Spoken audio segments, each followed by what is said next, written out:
ನಮಸ್ಕಾರ, ನೀವು ನೋಡ್ತಾ ಇದ್ದೀರಾ ಶ್ರೀ ಮಾರಿಕಾಂಬಾ ಡಿಜಿಟಲ್ ಟಿವಿ. ನಾನು ಸೃಷ್ಟಿ ನಾಯ್ಕ್. ಅನೈತಿಕ ಸಂಬಂಧದ ವ್ಯಾಮೋಹ ಎಂತವರನ್ನು ಕುರುಡು ಮಾಡುತ್ತೆ ಅನ್ನೋದಕ್ಕೆ ಶಿರಸಿಯಲ್ಲಿ ನಡೆದ ಈ ಘಟನೆಯೇ ಸಾಕ್ಷಿ. ಪಕ್ಕದ ಮನೆಯವನ ಜೊತೆ ಅನೈತಿಕ ಸಂಬಂಧ ಹೊಂದಿದ ಹೆಂಡತಿ ಅದಕ್ಕೆ ಅಡ್ಡಿಯಾಗ್ತಾನೆ ಅನ್ನೋ ಕಾರಣಕ್ಕೆ ಪ್ರಿಯಕರನ ಜೊತೆ ಸೇರಿ ತನ್ನ ಗಂಡನನ್ನೇ ಬರ್ಬರವಾಗಿ ಕೊಲೆ ಮಾಡಿದ್ದಾಳೆ. ಇಬ್ಬರು ಪುಟ್ಟ ಮಕ್ಕಳ ಮುಖ ನೋಡಿ ಸಂಸಾರ ಉಳಿಯಲಿ ಅಂತ ಸುಮ್ಮನಿದ್ದ ಅಮಾಯಕನ ಕತ್ತನ್ನೇ ಆ ಪಾಪಿಗಳು ಸೀಳಿದ್ದಾರೆ. ಪಕ್ಕದ ಮನೆಯವನ ಜೊತೆ ಅಕ್ರಮ ಸಂಬಂಧ, ಪ್ರಿಯಕರನ ಜೊತೆ ಸೇರಿ ಸ್ಕೆಚ್, ಗಂಡನನ್ನೇ ಮುಗಿಸಿದ ಪಾಪಿ ಹೆಂಡತಿ. ಹಾರಾಡೋ ಮೋಡವೆಂದು ರೆಕ್ಕೆಗಳ ಮುರಿದುಕೊಂಡು ನಿಂತಿದೆ ಮಂಕಾಗಿ. ಸುತ್ತಲೂ ಹಸಿರು, ಶಾಂತ ವಾತಾವರಣ. ದಟ್ಟ ಅರಣ್ಯದ ಮಧ್ಯೆ ಇರುವುದು ಕೇವಲ ಎರಡು ಮನೆಗಳು.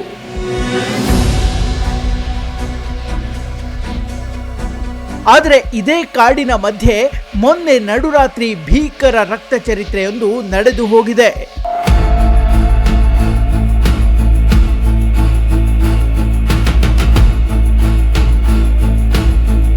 ಉತ್ತರ ಕನ್ನಡ ಜಿಲ್ಲೆಯ ಶಿರಸಿ ತಾಲೂಕಿನ ಇಟಗುಳಿ ಗ್ರಾಮ ಪಂಚಾಯಿತಿ ವ್ಯಾಪ್ತಿಯ ಶಿಂಗನಮನೆಯಲ್ಲಿ 35 ವರ್ಷದ ಪರಮೇಶ್ವರ್ ಬಾಬು ನಾಯ್ಕ್ ಎಂಬಾತನ ಕತ್ತು ಕೊಯ್ದು ಬರ್ಬರವಾಗಿ ಕೊಲೆ ಮಾಡಲಾಗಿದೆ.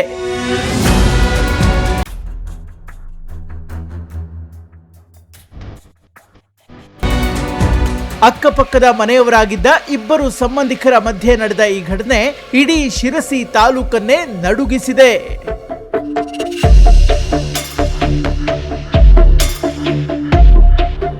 ಅಷ್ಟಕ್ಕೂ ಈ ಭೀಕರ ಕೊಲೆಗೆ ಕಾರಣ ಬೇರೇನೂ ಅಲ್ಲ, ಅದೇ 8 ವರ್ಷಗಳ ಅನೈತಿಕ ಸಂಬಂಧ.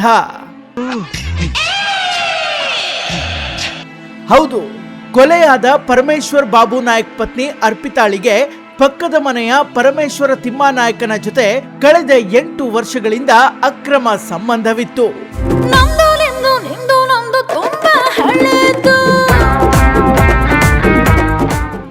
ಇಬ್ಬರ ಮನೆಗಳು ಪಕ್ಕದಲ್ಲೇ ಇದ್ದಿದ್ರಿಂದ ಇವರ ರಾಸಲೀಲೆ ನಿರಂತರವಾಗಿ ನಡೆದುಕೊಂಡು ಬಂದಿತ್ತು.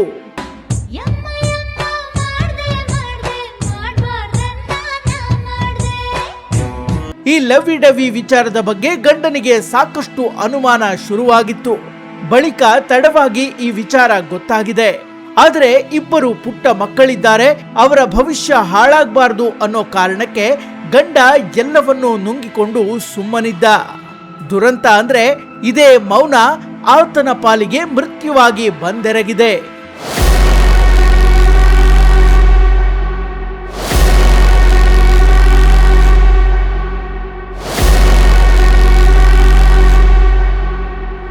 ಹೌದು, ಗಂಡ ಬದುಕಿದ್ರೆ ತಮಗೆ ಯಾವಾಗಾದ್ರೂ ಕಂಟಕ ಗ್ಯಾರಂಟಿ ಅಂತ ನಿರ್ಧರಿಸಿದ ಪಾಪಿ ಹೆಂಡತಿ ಅರ್ಪಿತಾ ಹಾಗೂ ಆಕೆಯ ಪ್ರಿಯಕರ ಪರಮೇಶ್ವರ್ ತಿಮ್ಮಾನಾಯಕ್ ಇಬ್ಬರು ಕೂಡಿ ಸ್ಕೆಚ್ ಹಾಕಿದ್ರು.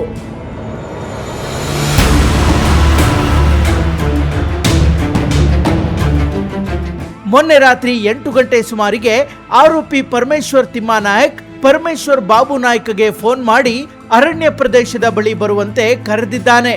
ಅಲ್ಲಿಗೆ ಹೋದ ಪರಮೇಶ್ವರ ರಾತ್ರಿ ಆದ್ರೂ ಮನೆಗೆ ಬರದಿದ್ದಾಗ ಗಾಬರಿಗೊಂಡ ಗ್ರಾಮಸ್ಥರು 112 ಸಹಾಯವಾಣಿಗೆ ಕರೆ ಮಾಡಿದ್ದಾರೆ.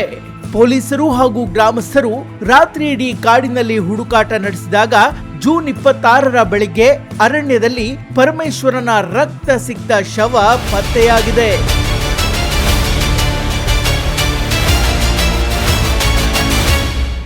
ಕರೆಕ್ಟಾಗಿ ಗೊತ್ತಿಲ್ಲ ಸರ್. ನಿನ್ನೆ 7:40ಕ್ಕೆ ಅವನಿಗೆ ಫೋನ್ ಬಂದಿತ್ತಂತೆ. ಫೋನ್ ಬಂದ ಮೇಲೆ ಅವಳು ಮಿಸ್ ಕಾಲ್ ಬಂತಲ್ರಿ, ಮಾತಾಡ್ರಿ ಇಲ್ಲಯ್ಯ ಅಂತ ತಕ್ಷಣ ಇಲ್ಲ ನಾನು ಅಲ್ಲಿ ಹೊರಗಡೆ ಮಾತಾಡ್ತೀನಿ ಅಂದರೆ ಹೊರಗಡೆ ಹೋದವನು ಬರಲೇ ಇಲ್ಲ.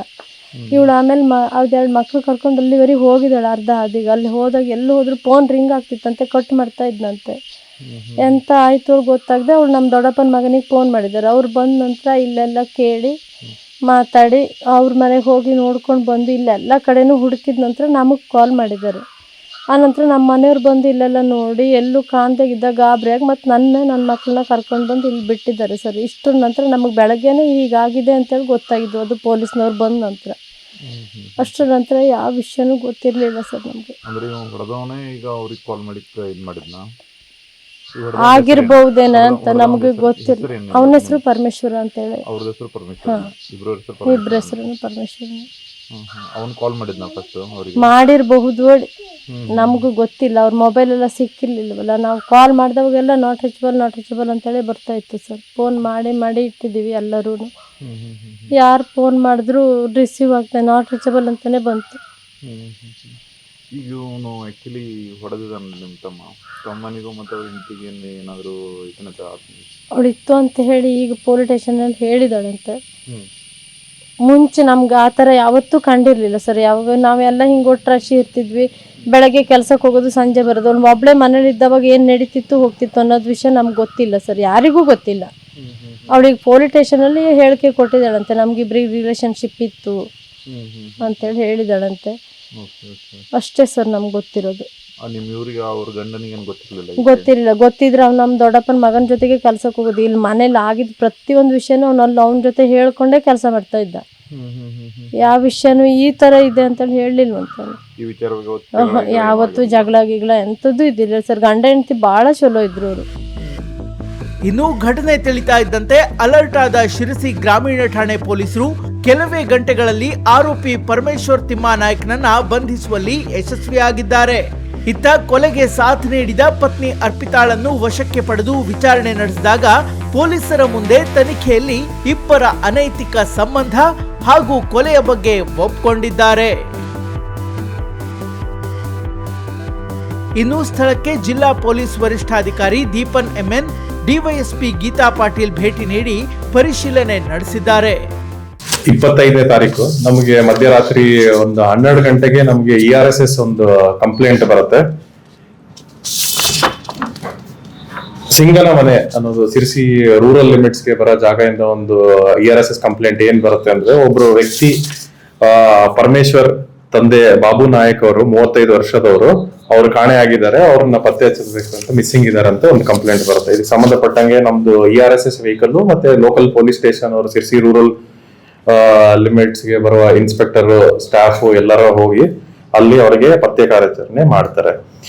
ಆಮೇಲೆ ಇದ್ರ ಬಗ್ಗೆ ಎಲ್ಲ ಅವ್ರದ್ದು ಹುಡುಕಲು ಪ್ರಯತ್ನ ಪಡ್ತಾ ಇರ್ತಾರೆ.